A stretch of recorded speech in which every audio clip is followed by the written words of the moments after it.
جو جماعت جمع کی ہے یہ انسانوں کی ہے یا فرشتوں کی ہے؟ ان کے دلوں کے اندر خواہشات ہیں یا نہیں؟ ان کے اندر نفس ہے یا نہیں؟ حضرت خالد بن ولید نے کچھ نہیں کہا، تصور میں یہی کہا ہوگا، آپ نے فرمایا حضرت خالد بن ولید نے، اے نادان عیسائی، تو ان آنکھوں کو خریدنے کی کوشش کر رہا ہے جو اس میں پہلے سے جمال مصطفیٰ بساؤ۔ حضور اکرم صلی اللہ تعالی علیہ وسلم کو جن آنکھوں نے دیکھا ہو ان کے سامنے بھلا دنیا کا حسن کیا معنی رکھتا ہے؟ ہاں، کون نظروں پہ چڑھے دیکھ کے تلوا تیرا، اعلیٰ حضرت نے سچ کہا ہے۔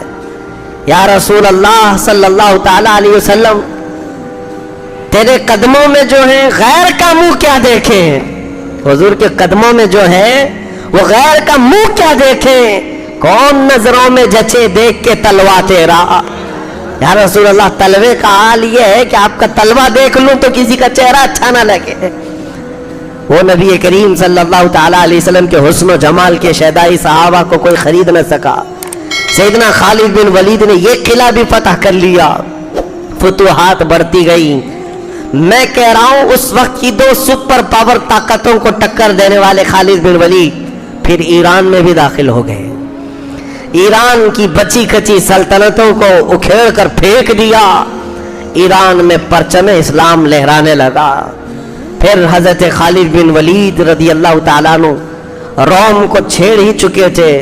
روم کے اندر جو بادشاہوں کا دور تھا، ہرقل موجود تھا، عظیم الروم جس کو کہتے ہیں، ان کی حالت بڑی گمبھیر تھی، یہ کہیں جنگ کرنے کو نہیں تیار تھے۔ سپر پاور جہاں بات آتی کہتے مسلمانوں سے ہم پہلے صلح کر لیں گے، ٹیکس دینا ہے ٹیکس دیں گے، مال دینا ہے مال دیں گے۔ یہاں تک کہ عراق کے کچھ علاقے جہاں عیسائی رہتے تھے، جب رومیوں سے جنگ چل رہی تھی تو چونکہ عیسائی روم کو فالو کرتے تھے، تو حضرت خالد بن ولید کا عدل تو دیکھیں، کہا جن عراقی علاقوں سے جہاں عیسائی لوگ رہتے تھے ہم ان سے ٹیکس لیتے تھے۔ ٹیکس کیوں لیا جاتا تھا؟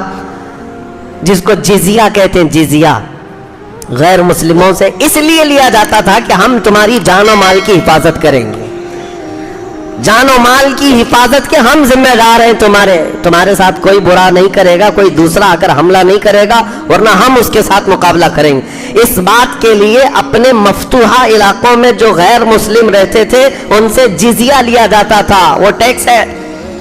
آج ٹی وی اینکر بیٹھ کر کے ڈیبیٹ کرواتے ہیں اس بات پر، جزیہ، ان کو جزیہ بولنا بھی نہیں آتا، جزیہ کہتے رہتے ہیں، اور اس پر منہ پھاڑ کر کے کہتے رہتے ہیں کہ یہ جزیہ لیتے تھے مسلمان، جزیہ لیتے تھے غیر مسلموں سے۔